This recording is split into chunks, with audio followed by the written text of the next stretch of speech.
Right, when we talk about field work, you'll hear me use that term. Field work is just going into the field and interacting with people and engaging with people. This is the process of doing anthropology. Okay, this means you have to be there with the community.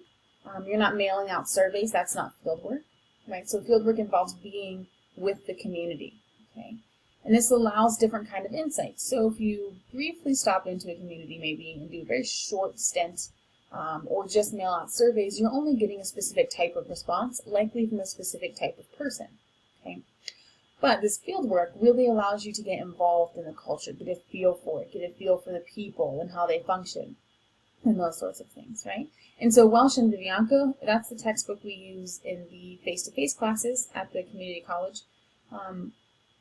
And they say that sticking around helps put what people say in context. So people might say something to you about their culture like, oh, we value independence here in our culture. But until you observe it, until you stick around and can put that into context, it doesn't quite mean as much. Okay? And then being there in person allows you to see things that people might not see from within the culture. So while we do try to have this emic or insider perspective, like we've said, being a member of the culture, you're often blind to bits and pieces of it, or even large chunks of it. Okay, you take that stuff for granted. And so maintaining a little bit of an outsider perspective allows you to see these things that people are taking for granted, that they aren't realizing themselves. So that's why really as anthropologists we need to be there. And that doesn't mean we avoid doing surveys or shorter interviews or shorter periods of time. It just means that field work is the ultimate goal, and spending a lot of time with your community is the ultimate goal. So when we're in the community, we use a few different methods. Participant observation is one of the biggest, okay? And you're going to be doing some of this throughout the semester as you do your participant observation activity, right? So this is our standard method of research, okay? Number one, it requires that you live in the community, so type of field work, so it requires that you're there. And then you have to observe and participate in day-to-day activities. Okay, so this isn't just watching from afar. Okay, that would just be observation. Participant observation, rather, is engaging in those practices, behaviors, rituals, and experiences of the people in the culture. Okay, some people will refer to this as disciplined hanging out. I don't really prefer that term very much. I think it kind of cheapens what we do as anthropologists. I think calling it hanging out cheapens what we do. So as anthropologists, yes, you're hanging out with people, you're spending time with them, but it isn't just like chilling on the couch. That's not necessarily what you're doing, right? We're engaged in research the entire time.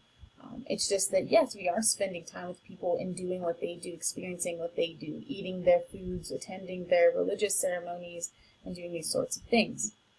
Okay, but if that helps you think about it, then by all means think about it as disciplined hanging out. Just do keep in mind that it is still structured, it is still a scientific method, and is still scientifically valid.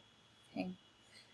Part of this participant observation is establishing a rapport with the community. Okay, a professional stranger, as some people will call it. Okay, so to do this, you really need to take on the role of the community and participate in their customs, their practices, eat the foods they eat, wear the clothes they eat. Okay, this is going to be very uncomfortable. So if any of you have traveled, and I think many of you have, you remember that sometimes things feel very, very strange and they feel very uncomfortable. And that's because it's outside of your culture. What is part of your culture feels very natural and normal. What is outside will contradict that largely and will feel abnormal or unnatural. Okay, that's just how culture works, and that's how we interpret it. But as an anthropologist, it's important to engage with those practices, no matter how peculiar, unfamiliar, or strange they may be.